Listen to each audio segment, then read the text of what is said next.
உங்களை பார்த்தா பாவமா இருக்கு மீனா. எனக்கு நீ பாவம் பாக்குறியா?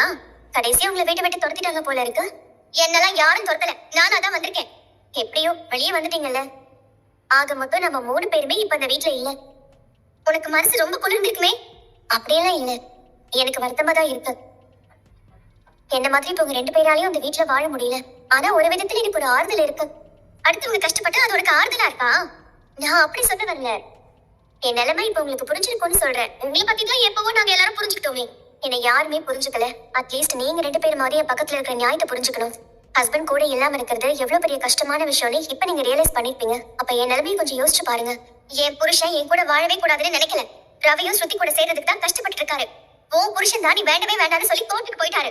எப்படி பார்த்தாலும் நம்ம 3 பேருமே வெளியே வந்துட்டோம். மறுபடியும் நம்ம 3 பேரும் அந்த வீட்டுக்குள்ள போகணும்னா நான் சொல்றது கேளுங்க. ரோஹிணி, நாங்க 2 பேரும் அந்த வீட்டுக்குள்ள ஈஸியா போயிடுவோம். ஆனா நீங்க வர முடியுமான்னு தான் தெரியல.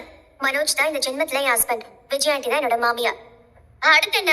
அண்ணாமலை அங்கிள் தான் உங்க மாமனாரு. அதானே சொல்ல போறீங்க? நீ அந்த வீட்டுக்குள்ள வர்றதுக்கு என்ன பண்ணாலும் முடியாது. இப்ப உங்களாலயும் அந்த வீட்டுக்குள்ள போக முடியாது மீனா. நான் எப்படியும் மனோஜ் கூட சேருவேன். எத்தனை கதவு எனக்கு மூடினாலும் அதை எப்படி திறக்கணும்னு எனக்கு தெரியும். தேவைப்பட்டா உடச்சு கூட வருவேன். இப்பவும் சொல்றேன், நீங்க 2 பேரும் எனக்கு சப்போர்ட் பண்ணீங்கன்னா அதெல்லாம் கனவுல கூட நினைச்சு பார்க்காத. சப்போர்ட் பண்ணா உங்க 2 பேருக்குமே நல்லது.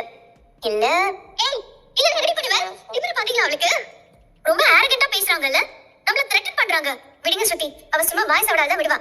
இவ்ளோ நடந்தா அவங்க மாறவே இல்ல பாருங்களேன். சில பேரெல்லாம் எப்பவுமே மாற மாட்டாங்க ஸ்ருதி. அவங்க பேசினதை நோட் பண்ணீங்களா?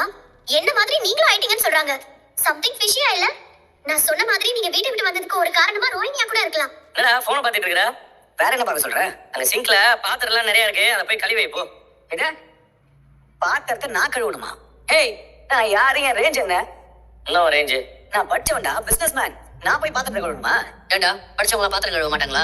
எனக்கு அதெல்லாம் தெரியாது. சாப்பிட மட்டும் தெரிய மாட்டா உனக்கு? எதுக்கு எடுத்தாலும் படிச்சவன் சொல்லி கலந்துக்கிற? என்ன படிச்சாலும் சாப்பிடணும்னா உழைச்சாண்டா ஆனா. போ போய் கழுவி போ. அதெல்லாம் என்னால முடியாது. எனக்கு ரொம்ப பசிக்குது. ரவி, டிஃபன் ரெடி தானே? ரெடி தான்டா.